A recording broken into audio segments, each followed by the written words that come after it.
3,000वर एकच व्हॅक्सिन. होय, तुम्ही ऐकताय ते खरंय. 3,000वर एकच व्हॅक्सिन. माहिती आहे का तुम्हाला कोणतं आहे? चला सांगतो. नमस्कार, जय शिवराय मित्रांनो. गोशाळेत तुमचं सहर्ष स्वागत आहे. होय, 3,000वर एक व्हॅक्सिन हे रक्षा ट्रायव्हॅक म्हणून इंडियन इम्युनॉलॉजिकल कंपनीचं व्हॅक्सिन येतं. तर हे 3 कोणते आजार आहेत?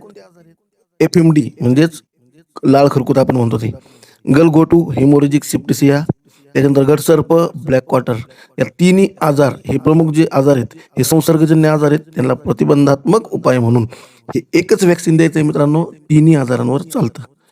त्याचा डोस आहे मित्रांनो 3 ml एका जनावराला. मोठं जनावर जरी असेल तर 3 ml मानेच्या भागात इंट्रामस्क्युलर रूटने द्यायचे. आणि हे देण्याचा योग्य वेळ आहे पावसाळ्यापूर्वी किंवा पशुवैद्यकीयांच्या तुमचे जे डॉक्टर असतील त्यांच्या सल्ल्यानुसार लसीकरण करा.